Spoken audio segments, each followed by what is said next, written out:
All right, Patricia, whenever you're ready. Hello, everyone, and welcome to today's ASBMR Virtual Capitol Hill Day. My name is Patricia Ducy, and I am the chair of the ASBMR Advocacy and Science Policy Committee. On behalf of the committee and of the entire ASBMR leadership, I want to thank you for taking the time out of your busy schedule to join us today. What you're going to do next week on the Hill is very, very important for the society.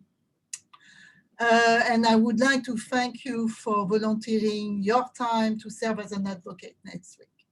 We are excited to be able to open up this important and you will see fun volunteer opportunity to the membership as a virtual event. I want to thank you also, Hologic, because this company is supporting this year's ASBMR Virtual Capitol Hill Day. And Hologic has collaborated with the Fracture Prevention Coalition within the ASBMR and is also supporting the effort on Capitol Hill to increase reimbursement for DEXA testing for osteoporosis. I would like to introduce the other panelists today that will help us to get oriented for next week Hill Day. First, we will hear from Jennifer Zelzer, who's the Director of Public Affairs at the Federation of American Society for Experimental Biology, FASEB. Then we will hear from Lincoln Clapper, who's the CSO at Advocacy Associate, who's been setting up all the appointment and who has a fantastic web-based tool for us to fulfill our goals. And finally, we will hear from Doug Fessler, our own Doug Fessler, the ASBMR Executive Director, who will explain to you what we will ask on the Hill. So this is the agenda for our session today. And I just want to remind you that you are all silent, but you can ask any questions that you need through the chat and the Q&A option. And we will have a Q&A session at the end of this meeting. So Jennifer first will provide us with training on how to behave during Capitol Hill Day. Thank you so much, Dr. Ducy, and hello everyone at ASBMR. I really appreciate the invitation to speak with you today. So Hannah, if you want to go on to the next slide. ASBMR has asked me to give you a little bit of context and background for what things are like on Capitol Hill right now and review what you'll be asking for at your virtual meetings. And as Dr. Ducy indicated, some pro tips on how to conduct yourself during these virtual meetings. If you've been to an in-person Capitol Hill Day, it's pretty much the same except with Zoom involved, but we've learned a few things in the virtual space. So just a quick review of where we are environmentally on Capitol Hill. So as you may be aware, we do have a new Congress that started in January as a result of the elections in November. It's a very interesting time. The Senate is split 50-50 in terms of the control. And since Vice President Kamala Harris breaks any tie-breaking votes in the Senate, the Democrats effectively have control of the Senate. And so they are in charge of all the committees and the committee assignments, and they get to decide what legislation really makes it to the floor of the Senate for a vote. That being said, as you can probably figure out, it's really hard to get a lot done when you have things split pretty evenly down the middle. So it's going to require some bipartisan cooperation moving forward. The situation in the House has actually gotten more similar to the Senate in the last couple of weeks. So there are currently 5 vacancies in the House of Representatives, 2 in Louisiana, 1 from New Mexico, 1 from Ohio, and 1 from Texas. And the reason we have so many vacancies is that 3 of those are due to representatives who are now been confirmed by the Senate for positions in the Biden administration. So it leaves the Democrats in control of the House, but they only have a 7-seat majority, which is the smallest they have had since they've been in control, even going back to the last time they were in control in 2006. So it's going to, again, require a lot of cooperation to get anything done. As you might imagine, even though we just went through an election, the next election is not far from anyone's mind. So the 2022, what they call midterm elections for seats in the House and the Senate, are definitely an issue that people have been thinking about. Also, with the new president, now that he's been inaugurated and is at work and almost at his first 100 days mark, it's now about adopting the Biden agenda, and the Democrats are working very closely with the White House on this. There's a lot to get done. COVID is still the big elephant in the room in most conversations. Recovering from the pandemic and getting more vaccinations into people's arms. There's now also a big conversation about revitalizing America's infrastructure, and possibly including the scientific infrastructure. So lots of big things to discuss. Next slide, Hannah. I did want to make sure that folks have a sense of where things stand for funding for the research agency, since that is a huge portion of what you'll be asking for next week during your meetings. As we've seen in the last couple of years, Congress did finally pass legislation to provide all of the federal agencies, including the National Institutes of Health, with their 2021 budget. The federal fiscal year is different, however, from the calendar year. So fiscal year 2021 actually began on October 1, 2020. So we're kind of into the second quarter of the fiscal year. But for 2021, NIH got a $1.2 billion increase, which is another good sizable increase compared to recent years. And the other agencies got additional funding as well. So support for science is still quite strong on Capitol Hill, despite all the changes of the election and everything else that's been going on. Next slide. One thing I wanted to point out, and this big question, you may get this question in your meetings next week. So when NIH gets like a $1.2 billion increase, what do they do with all of that money? And one of the things that we have been looking at FASLB was trying to actually answer that question in more detail. And essentially what's happened in the last couple of years is that NIH needs about $1 billion a year in new money just to compete with inflation. So just to continue funding research and supporting the research enterprise at the same level as the year before, because things are getting more expensive. Reagents, lab materials, the cost of administrative staff, all of that goes up. So $1 billion of any increase in any year for the last couple of years has what NIH has just needed to kind of continue doing what they're doing. If NIH wants to fund new grants, which they always want to do, and support new awardees, they need an additional money on top of that $1 billion. So thankfully, Congress has been quite generous. And when NIH has received more money from Congress, they've been able to put more grants out the door. So in research project grants, in awards for trainees. So if someone says to you, why does NIH need at least $1 billion a year in increases? And why do you guys come in here every year and ask for multi-billion dollar increases? This slide provides a very quick and effective answer. Next slide. So for 2022, that's what everybody's going to be focusing on, particularly next week. You guys are going to be having these meetings at the perfect time of year. Typically this time of year, the appropriations committees would be very, very busy starting to put together the funding bills that will support all the federal agencies and the federal government for the next fiscal year. So in this case, fiscal year 2022, which doesn't actually begin until September of this year, September of 2021. But it takes so long for them to put all 12 bills together that they usually start working in the spring. In 2021, there wasn't a lot of additional money to go around because we were still living under what were called the Budget Control Act caps, strict limits on spending. Those have actually now disappeared. They're no longer in effect because the law that put the caps in place is expired. So technically for 2022, nobody on Capitol Hill really has to worry about what happens with the budget because there's no caps. That's both a plus and a minus. The plus side is obviously there's no limit. The minus side is that Congress has been spending a lot of money in the last couple of weeks, again, on COVID relief. The president just introduced a $2 trillion infrastructure proposal, and there's starting to be some nervousness about how much funding they're going to to spend and how much is going out the door. So you may hear some of that concern next week. I want to emphasize very importantly right here now, do not be deterred by that, because Congress is really good at spending money, and you should not allow them to make you feel bad for asking for more money for NIH or for bone and mineral research or for what it is that you want them to spend their money on. Hannah, it looks like we may have lost the slides. Oh, there we go. They're coming back. So in terms of after 2022, again, the concern is about the deficit. Next slide.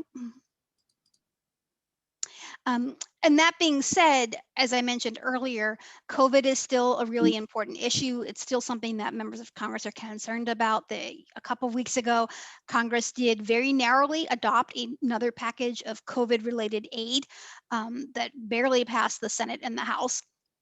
And it sounds like there might be more coming.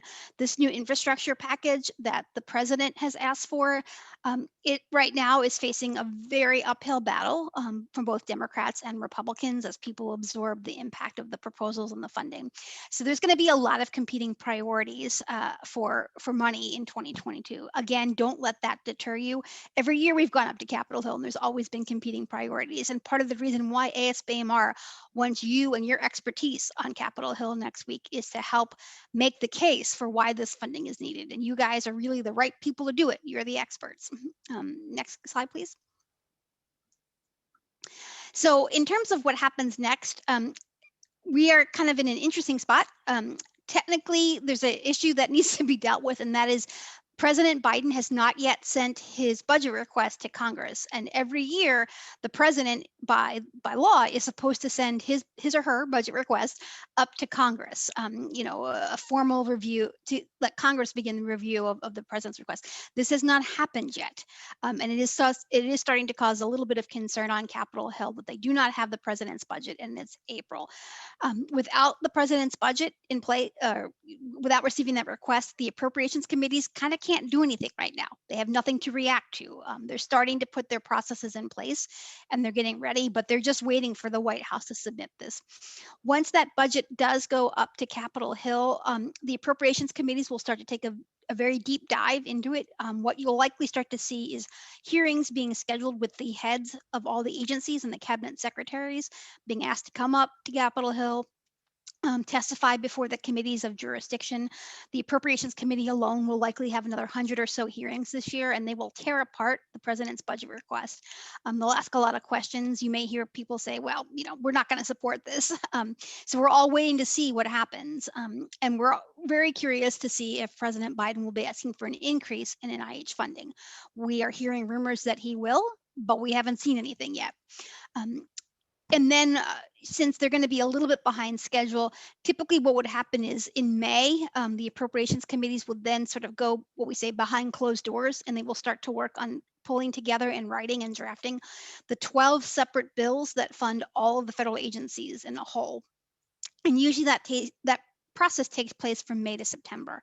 Will be interesting to see what happens to the timetable this year when we don't even have a president's budget yet, and it's April 5th. So most likely what will happen is we will get to the end of the fiscal year in September, and we will not yet have completed budget bills for the agencies. And so Congress will do what's called a continuing resolution, which is a temporary budget agreement that keeps the federal government from shutting down and gives Congress more time to get these budget packages and these bills passed. And they will absolutely need that this year. I can say that confidently now because they're already behind schedule because the White House's budget has been late. So next slide, please.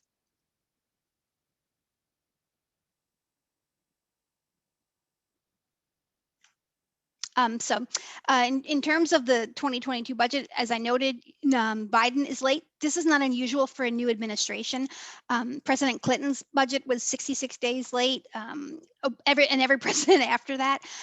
President Trump's budget was actually 102 days late. So right now, Biden is sort of meeting the average in terms of the lateness of his budget. We think the budget request could come out this week. It's not clear. It was supposed to, they were calling a skinny budget, sorry, a partial budget request was supposed to be released last Thursday, and it wasn't, and that was not an April Fool's joke. And right now, it's been very hard to pin the White House down to get them to say when they're planning to release their 2022 budget request. When I checked into this last week, I was told soon, but that didn't really provide a good date. So this is the big issue that everybody's been worried about for the last week or so in DC, and particularly coming when the White House has released a $2 trillion infrastructure package. People are starting to really ask, wait a second, where's your budget that was due 2 months ago? So we'll see if that happens before next week. Next slide, please. So that being said, I want to make sure that I infuse a bit of optimism in all of you. Again, there's just a lot of strong support for science and research right now in Congress. That's been the case for the last 4 or 5 years, and it's been reflected in the fact that NIH has gotten more funding every year. You're starting to see more and more members of Congress speak out publicly about the need for funding for research and saying things like, I am worried about spending, but I do feel that NIH is one of the best investments the federal government can make. And Congress, despite all of the sort of dysfunction, has actually been able to get work done. They did pass the 2021 budget. It was in December. That was only 3 months late. In congressional terms, that's not even late. Some years they've been 6 months late. And while this may sound opportunistic, COVID has certainly been an critical reminder about the importance of sustaining funding for NIH over year after year. And a lot of members of Congress have picked up on that, and it really is one of the best talking points. The reason we got COVID vaccines out as quickly as we did was because of all the investments in NIH funding prior to that, both in the RNA technology that was used to develop the vaccines and just supporting the vaccine research enterprise. We were able to do this only because of that investment. So don't hesitate to really use that COVID messaging to get people's attention, because it's on their minds. So you're not being so opportunistic that it's considered rude. It's just taking advantage of the situation. Next slide, please. One other issue that Doug had asked me to mention was there is a bill, a bipartisan bill that has been pending now for a couple of months and was actually introduced last year.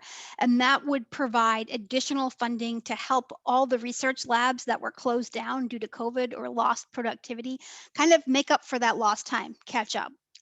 As you may be aware, because this could have affected you, when things shut down last spring and most of the country was on these stay-at-home orders, research labs closed as well.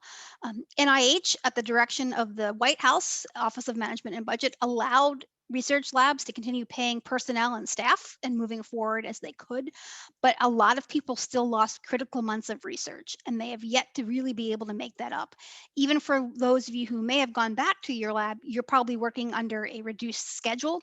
You may not have as much access, or you may be trying to rebuild animal colonies or restart research that was shut down last year. And so far, none of the emergency COVID money that Congress has provided has helped any of the people in that situation. And NIH is specifically concerned about early career and early stage investigators who are coming to the end of their early career status under the NIH definition, who may be getting ready to renew their first research grant, but were closed down or lost months of research productivity last year due to COVID. So this bill authorizes a total of $25 to $26 billion to help kind of mitigate the impact of the closures last year. Of that total, $10 billion would be directed specifically to NIH. And this really would be the first amount of money that NIH got to help deal with some of the issues that happened last year. It's not related directly to COVID. All of the emergency money that Congress has sent to NIH so far has been limited to COVID related research. So this would be the first pot of money available to anybody that's not working on COVID. It does have a ton of support. FASB and more than 300 other organizations have supported this bill. What it lacks is awareness and recognition on Capitol Hill of what the problem is and what problem this bill would solve. You may have to explain to some of these congressional offices what it meant to have to shut down research labs or slow things down in terms of data collection and advancing your research. They're very unaware of this. They can't quite comprehend and wrap their heads around the idea that research can't just be shut down and restarted with zero consequences. It's not like building a highway where you shut it down and you eventually get started and all you have is a slight delay in getting that new overpass finished. So you may have to spend some time explaining this next week. Next slide. All right, so speaking of next week and what is it you're going to be asking for, you've got 3 messages that you want to get across in your meetings. The first is requesting more funding for NIH in 2022. What the larger biomedical research community, including ASBMR and FASB and over 300 organizations are asking for is 46.11 billion. This is a 3.2 billion increase above 2021. And it really kind of includes a couple of different components. The first is to make sure that each institute and center within NIH could get a 5% across the board increase, so 5% more in their budget so that they can keep funding new grants.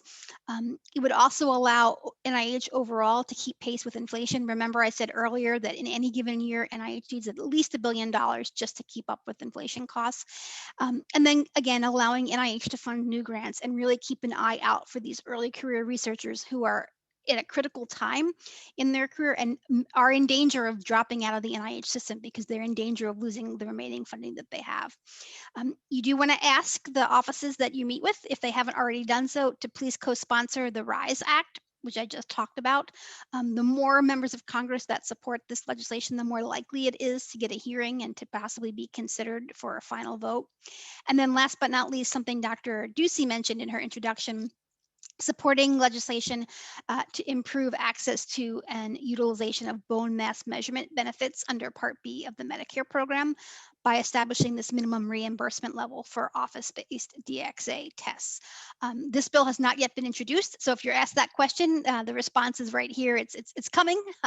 It's going to be introduced in May in recognition of National Osteoporosis Month, and these are the intended bill sponsors. So if you get asked about this bill, you can always say, well, since it's not coming out until May, I will follow up with you as soon as we have the bill text. But we're giving everybody a heads up now to let you know that we're going to be asking you to support this legislation.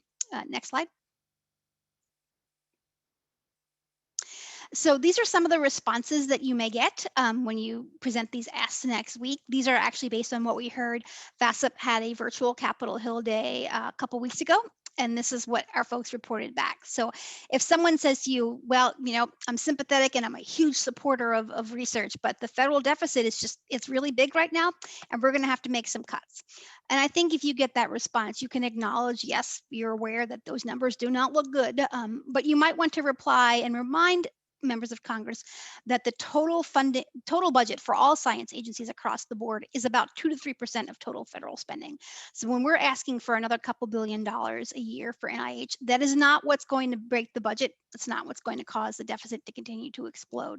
It will, however, potentially lead to cost savings down the line and better healthcare outcomes. So don't be deterred about that deficit message. You can acknowledge it, but pivot back to your talking point. This next one you may hear, NIH is a bipartisan priority. You guys really shouldn't be worried about anything. You can say thank you, but you know, we're still here to make sure you understand the importance of funding for research. This is your chance to meet with scientists who are working on this kind of research. So please ask us any questions that you may have about our research. So you can kind of respond to that nicely and politely and say, it's great to hear, but we don't want to take anything for granted.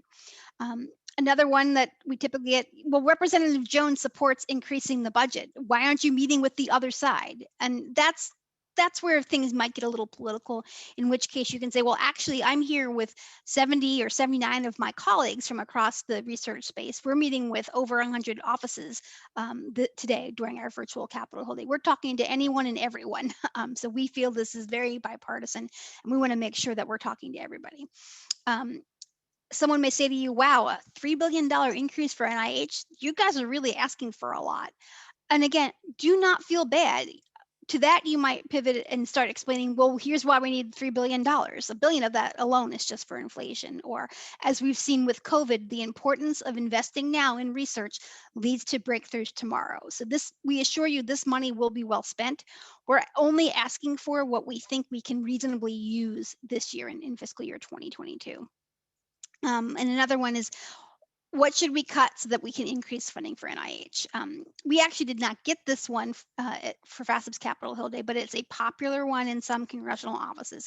I would urge you not to answer that question. What I would recommend that you say is, Well, I'm here to talk about the NIH budget because that's what I know about, because I'm a biomedical researcher. My work is funded by NIH. I'm sorry, I don't have enough information to comment on the other areas of the federal budget. What we're simply asking you to do is please consider our request for a $3 billion increase for NIH.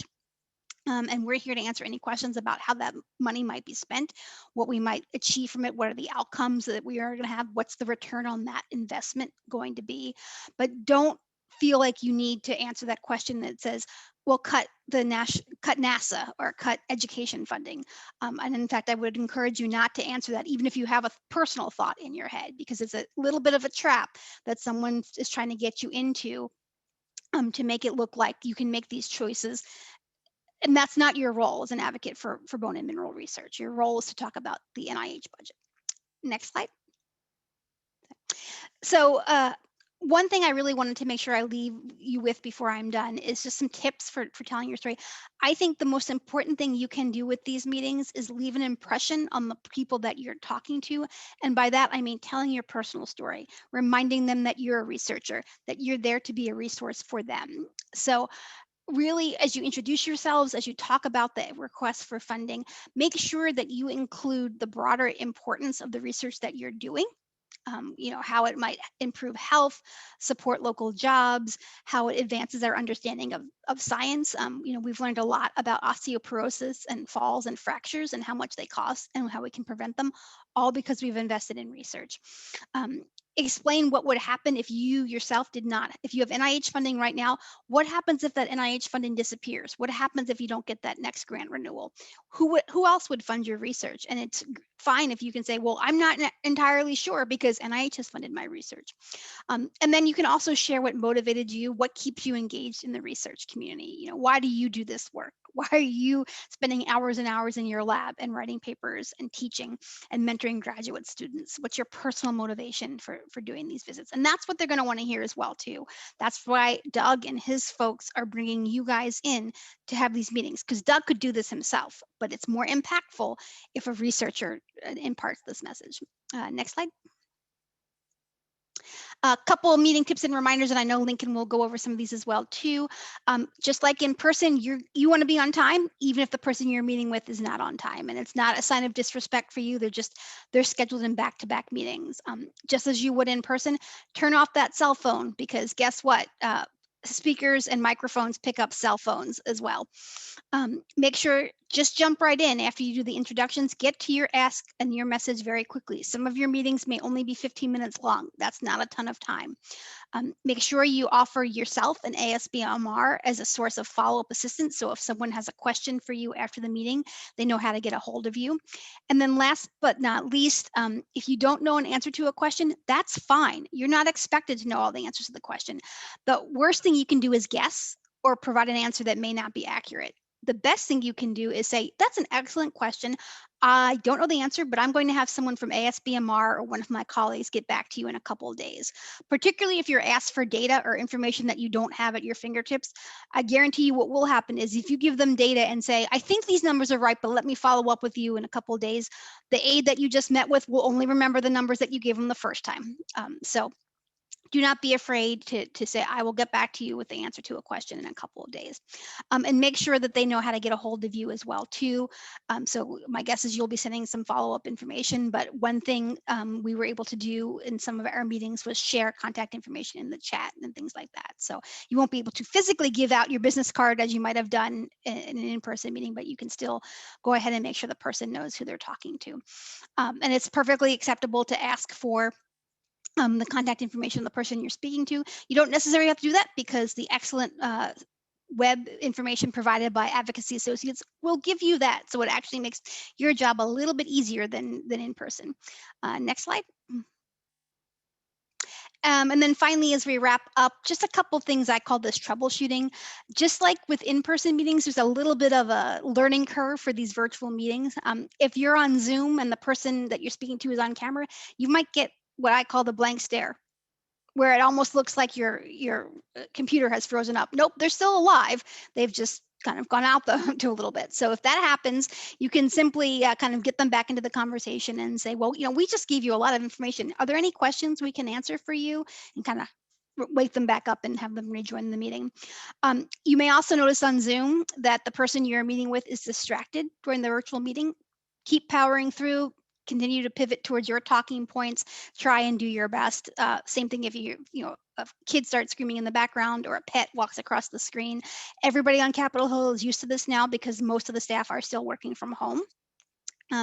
If the person you're meeting with doesn't appear to know much about research, that's fine. Rest assured that they're taking notes and they're going to be sharing this information with other colleagues in their office. This might be an issue if you're meeting with a brand new member of Congress who is probably still hiring staff at this point and may or may not have everybody on board. This last one probably will not happen, but if, let's say the person you're meeting with makes a comment that sounds a little partisan, like, oh, these Democrats, they just can't understand the importance of talking to Republicans. My advice to you is let that comment slide. You don't have to react to it. You can always just pivot back to your talking points and say, well, that's why ASBMR is here. We recognize that science is one of those bipartisan issues that pretty much everyone can agree on. So don't worry too much if someone kind of goes off script a little bit from the congressional office that you're meeting with. And I think that's it for my slides, but I'll have Hannah advance one more. Last one here is just following up. We encourage folks to send thank you notes, and the Advocacy Associates portal provides that feature. These days, the good news is email is expected because nobody is going anywhere. The follow-up email is also important because it allows you to provide your contact information and anything else you may have provided. So if a staff member asks a question about a related issue that you don't have any talking points on ahead of time, you can send them afterwards. If you ask the staff person, I would like, Congressman Smith to co-sponsor the RISE Act, you might put that as a reminder in the thank you, especially if the aide that you met with says, oh, I'm not sure about what my boss is going to do about that. And then if there are any questions or concerns, I strongly encourage you to report them to the ASBMR staff, either immediately after your meeting or after the Capitol Hill day, because they can follow up and go back to the office. And then I have one last slide. And that's just in terms of things that you can do to really have an impact. Make sure you do a little bit of homework before you log on for your meetings. The good news, again, is the Advocacy Associates portal has lots of information about your members of Congress. So click through that, figure out who these people are. Take a look at their Twitter feeds and social media accounts. Find out what it is that they're saying, because the worst thing you can do is go into a meeting and ask someone to be a supporter of NIH who's already a huge supporter. And then the staff person may say, I don't know why you're here. My boss has been a big supporter of NIH for years. So that happened in one of my meetings a couple weeks ago. And it was a very awkward to try and recover from that. And then, stay in touch with the people that you're meeting with. Consider this meeting that you're having next week or meetings you're having next week the very first step in building a relationship. And the work that you do afterwards to follow up is what's going to lead to long-term connections with the congressional offices and the people that you're meeting with. So I think that's it for me, and I will stop and turn it over to, Lincoln. Thank you, Jennifer. Thank you very much. It's very helpful. So just a reminder, if you have questions, please write them down on the Q&A option, and we will have a Q&A session at the end. And so now Lincoln is going to present us this fantastic web platform that we will all be using, that you have been heard of during Jennifer's and presentation. Lincoln, this is your. Yeah, thank you. Thank you. Good afternoon, everyone. My name is Lincoln Clapper. I'm part of the Advocacy Associates team here. And I basically just want to spend some time walking you through the portal that you all be using for next week, and just give you some tips on how to navigate that. Now, you all should have received an email from us about an hour ago now, so 2:30 on April 5th. It'll look just like this. It'll come from Advocacy Day at advocacyassociates.com. And within that email is a link to your schedule. So go ahead and click on that link here in red, and you'll be able to, you'll be launched into your schedule. It looks like about 50% of you have opened that link just from looking at your database when this presentation started. So that's great to see. And many of you are probably already pros at it. But nonetheless, I'm just going to walk you through some of the navigation tips.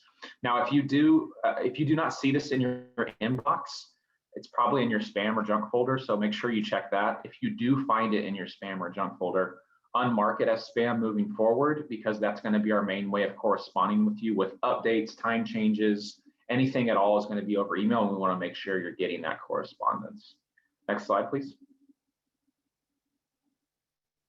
Now, if you become logged out of your schedule, or sometimes certain browsers, you may have settings on that may not hide or keep your cookies for being reused without getting too much into the technical terms, but you may end up at a login page that looks like this. And so what you want to do is do not try to enter a username or password.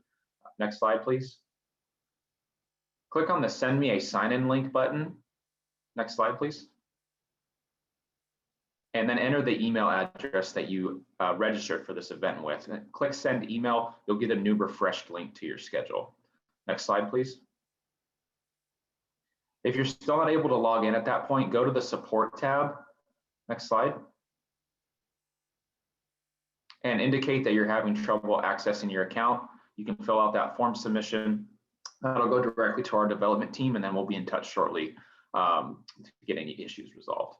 Next slide. Now, once you're logged into your schedule, you're going to see a dashboard that looks very similar to this. On the top part will be all of your confirmed meetings. Next slide. Any pending meetings will be at the bottom, listed as TBD. We've got a little over 80% of the meetings are confirmed at this point. We've made 103 requests, and so we've got 83 confirmed, which is we're normally that's ahead of schedule compared to a normal timeline. So for those of you that do have TBD meetings still, we're still working on some times with those offices. We'll be confirming those within the next 4 to 5 business days.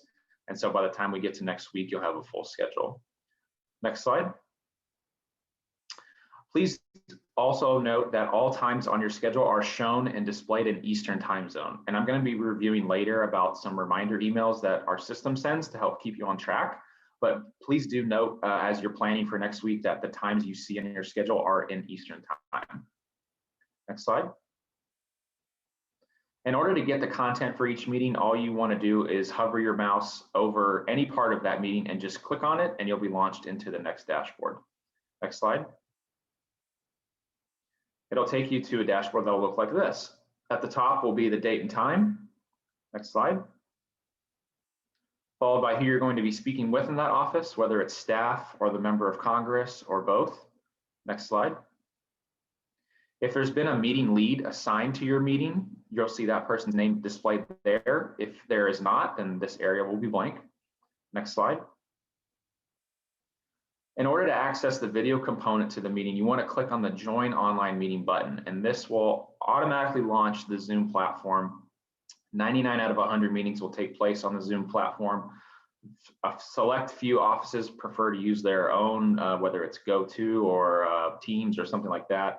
But for the most part, all of your meetings will take place over the Zoom platform.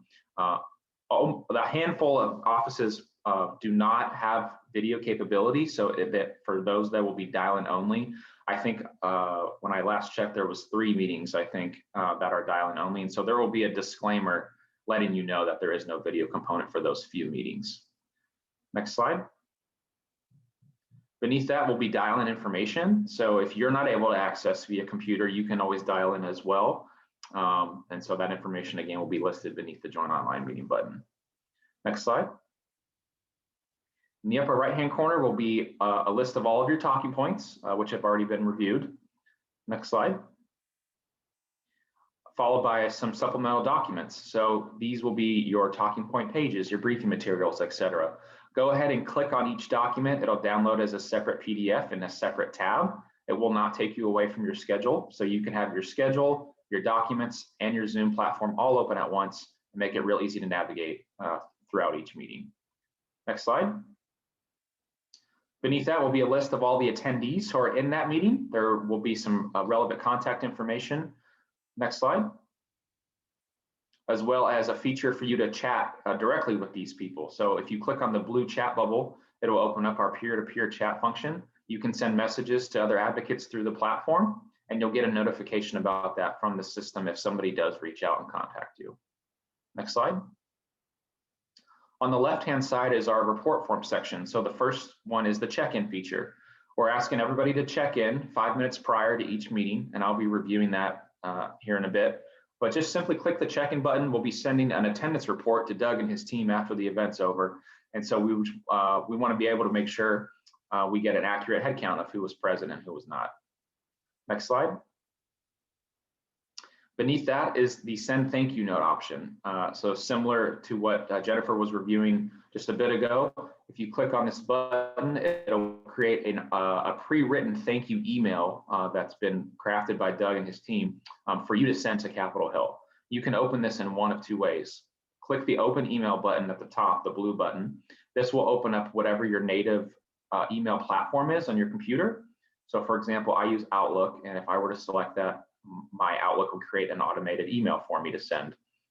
If you do not have anything like that on your device, you can copy all this information with our copy clipboard buttons. So those 3 buttons beneath the open email button, just simply click on it. It'll automatically copy to your clipboard, and then you can paste it into your Gmail or Yahoo or whatever email platform you're using. Our system will automatically pull the staffer's email for who you met with as well. So unless there was, unless another staffer has to cover for somebody who couldn't make it, you'll already have that contact information. Next slide.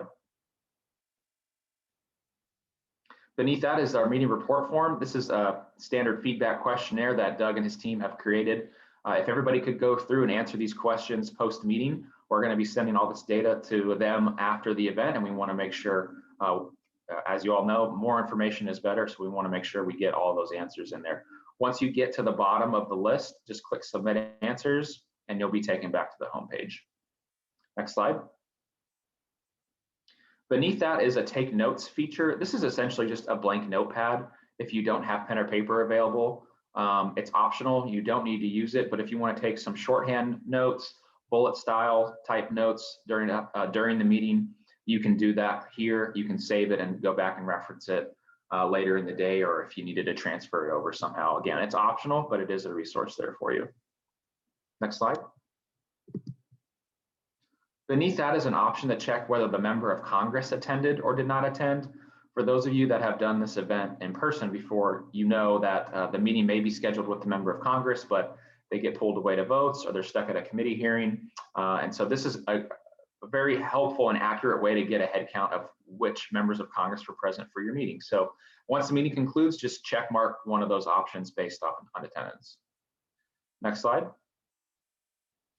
And then lastly, beneath that is some options to access your social media. For you social media fans, you can access your Twitter account or Facebook or LinkedIn and submit some type of post after each meeting or before each meeting throughout the course of the day. Next slide. Once the meeting concludes, you can simply click on the Meetings tab that will take you back to the home page, and you can navigate your way from one meeting to the next to the next. Next slide. The Legislators tab will take you to bios for each member of Congress. Next slide. Where they will look something like this. So you'll have links to all of their social media pages as well. If you want to post to their Facebook wall or look up their Twitter handle, it'll also have a simple bio for each legislator as well. Next slide. The bills section will pull any relevant bills you may or may not be tracking. If you are tracking any bills, that information will be displayed there along with the voting history of how that member's voted on that bill previously. If you're not tracking any bills, then this area will be blank. Next slide. The News tab will just display any relevant news that members been mentioned in across various online publications. Next slide. And the committee assignments will display all of the committees that that member of Congress serves on. Next slide. The last 3 options on the top menu bar are the Messages tab. That's an area where you'll be able to view the messages, the direct peer-to-peer messaging from the chat bubble from earlier. You'll be able to see all those conversations there.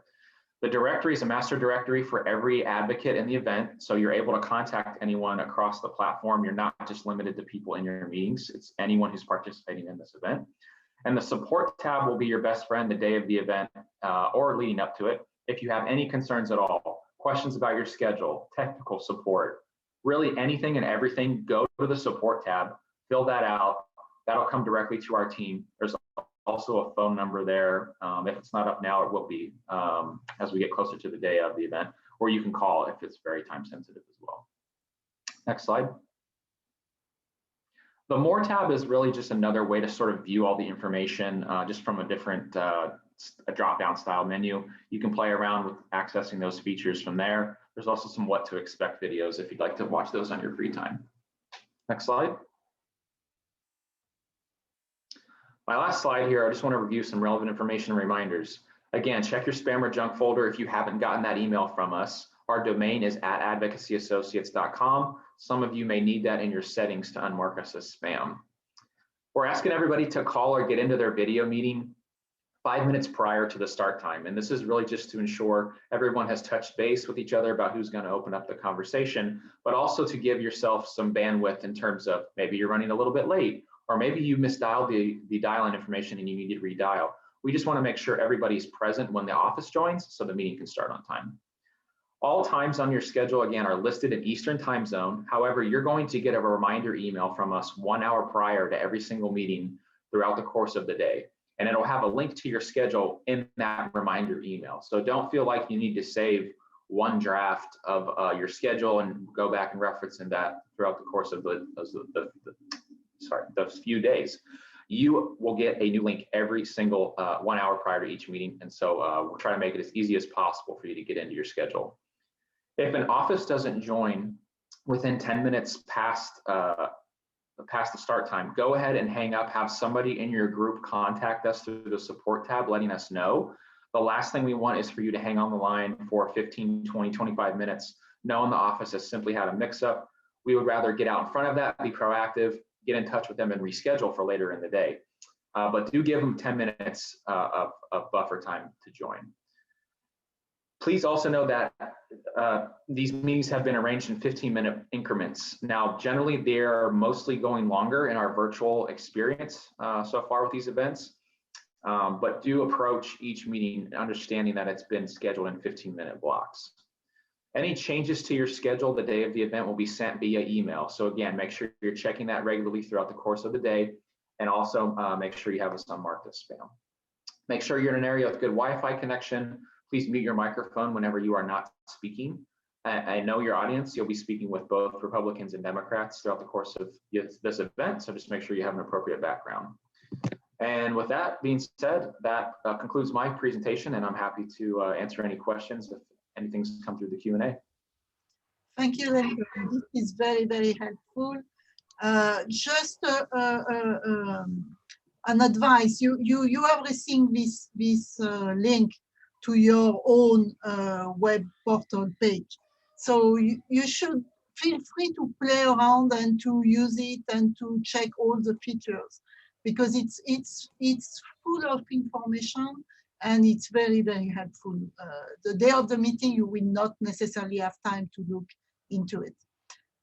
Also, if you missed any of the explanation from Jennifer or Lincoln, you will find a recording of this session on the ASBMR Education Resource Center. You will get an email following this webinar with a link to this webinar. So don't panic if you miss something.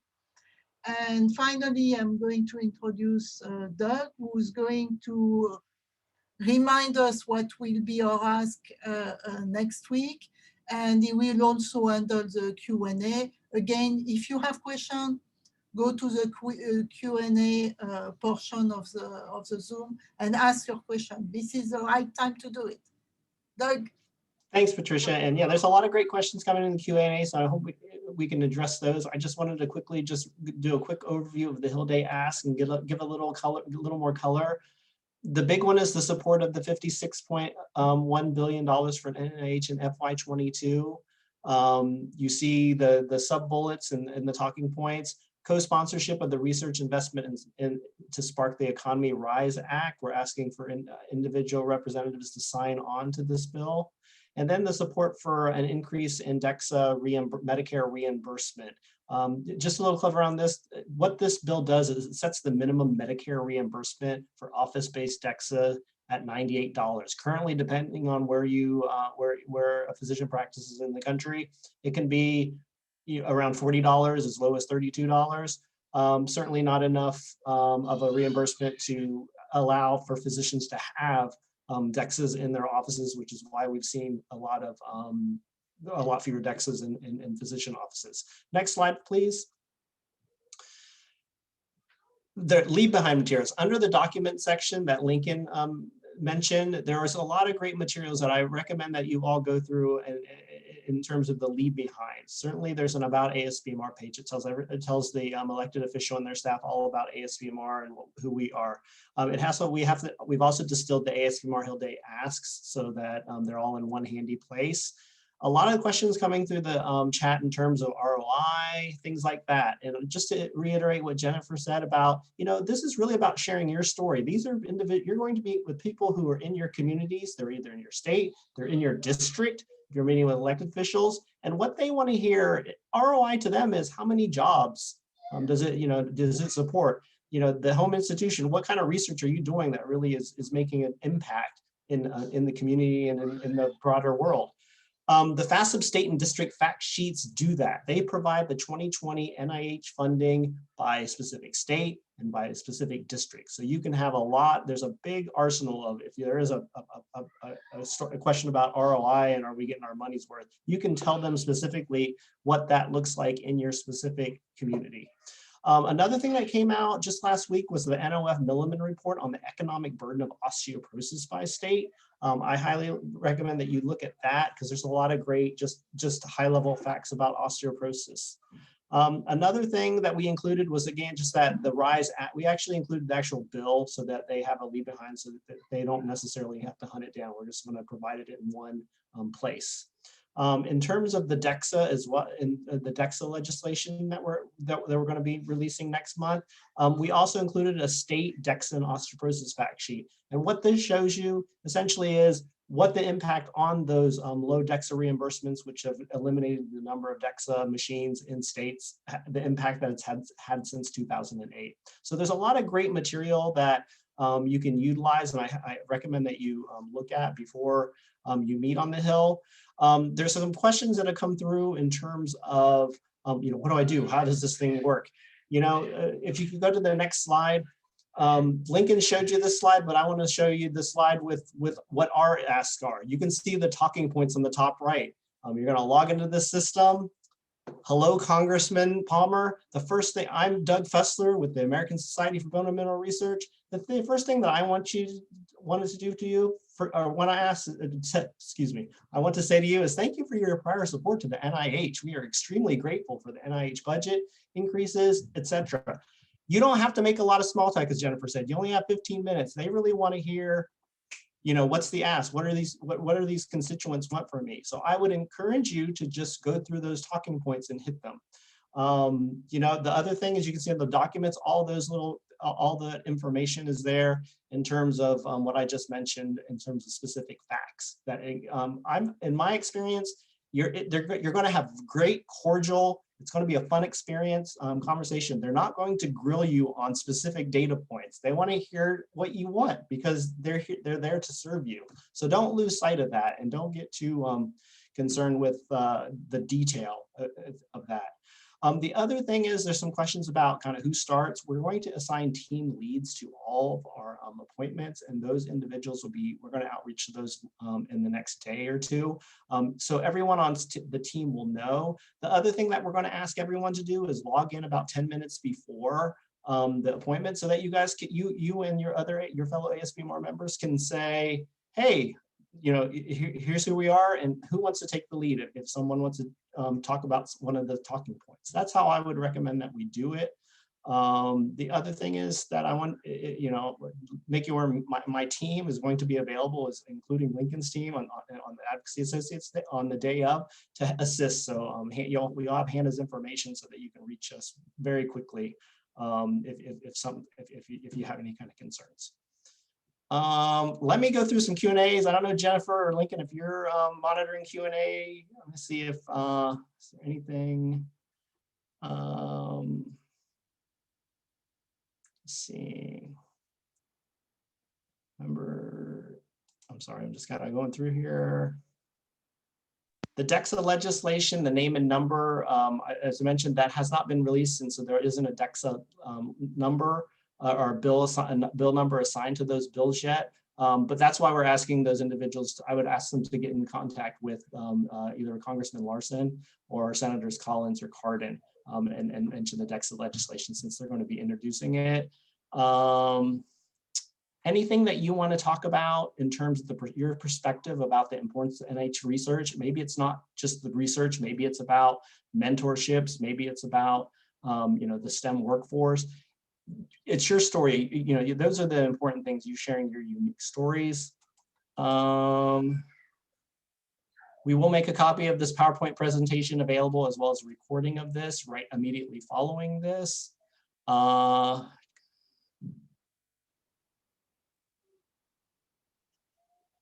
Everyone, so you know that for the meetings, there's going to be a constituent for every senator or congressman that you're going to. There's a couple of groups, since they're smaller states, that we've combined. So I want to say, for example, like Arkansas and Alabama might be combined. But for the most part, the other groups are everyone in there is from that state or from that constituency.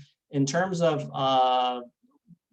each state, we've made it so that everyone, you might not be, you'll also be meeting with other district members of your state along with ASBMR members, but everyone will be, there will be a constituent for every meeting.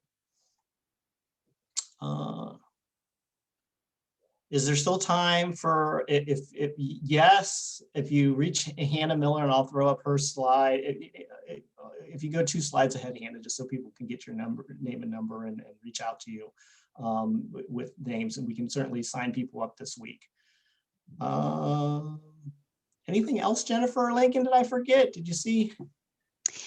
There were some questions about how to share information. I don't know how you guys plan to do it. When we did the FAST Capitol Hill, we actually included links in the thank you message. So I don't know what you guys are planning to do. Good points. If you go back 2 slides, Hannah, I think that's a very important point. If you go back to this point, or one more, go back one more, just so you can see here, send it after your appointment. It's one thing to remember, and we're going to be sending the day of, we're going to be sending people emails about just everything you need to know for that day's Hill Day. Send a thank you note in the system. You can just it's pre-populated. You can certainly customize it, but it takes care of that thank you function. And I believe we can run a report through the system. So if you do forget to do that, know that my team will be running that report, and we'll be putting together thank yous on your behalf, and probably sending them out to email so that you can push them out to the Congress, to your elected official. One thing to know about attachment to emails.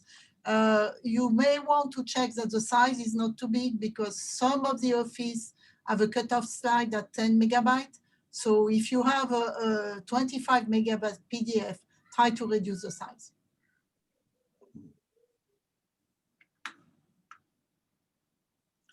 Okay, I think we have some more or less questions. Yeah, there's are there meetings happening on the 13th and the 14th? When we put this together, we did it over 2 days so that we can provide essentially Lincoln and his team the flexibility to make as many appointments with as many elected officials as possible. So we'll have appointments, participants will have appointments on both days, the 13th and 14th. Certainly there could be a possibility, just based on the scheduling, that you only have them for 1 day. But I think we're averaging about 3 to 5 appointments per group. I think where we're at about now. So you're looking at 3 to 5, 15 to 20-minute appointments over 2 days. So it's a great way to make a big impact in a very little amount of time. Anything else? Still got 2 minutes. Nothing? Actually, Doug, there's an important question. If there are multiple ASBMR members in the meeting, then should we have the person who is the constituent for the senator rep lead the meeting like we would normally do in person? That is a good question. I'm sorry I missed it. Yes, if you are if you elected official's constituent, you should be leading the meeting. And that's information that we can convey as well to our team lead, so that they are aware of who is the person, just so that they know as well. and they'll make sure that they prep you. And just so you know, the team leads are individuals who have participated in prior ASBMR Hill days or have noted that they have experience working with doing this. So, so you'll be in good hands. And remember, you are asked to log in 5 minutes prior to the meeting. And this is a good time to organize your session. And you can say, so-and-so, you're going to do this ask because you are a clinician and you're most relevant to this. And so-and-so, you're going to do this and that and that. So everything is lined up and you know exactly what you are talking about and when. So Yes. that these 5 minutes are very precious to get organized. Yes, very good points. And then, the last thing before I hand off to Patricia to thank everyone and sign us off is if you can go one slide ahead, maybe it's two, it's the social media. Social media, we're going to use this hashtag ASBMR Hill Day for you. So if you want to do a capture screen of your Zoom call with your congressman and send it out, please use this. Again, this information will be part of the materials that we send out next week on a daily basis to make sure everyone's up to speed. If you take picture, make sure you ask for agreement. Yes. All right. Okay, so I want to thank all our panelists, and I would like to thank you all for participating to this orientation today. I hope to see some of you next week in the meetings, and I hope you will have fun and we will be very effective. If you have any question, again, you can reach out to Anna Miller. Here is our email address and phone number, and I hope we'll be successful. Thank you again. Great. Thanks, everyone. Have a great Bye, evening. everyone.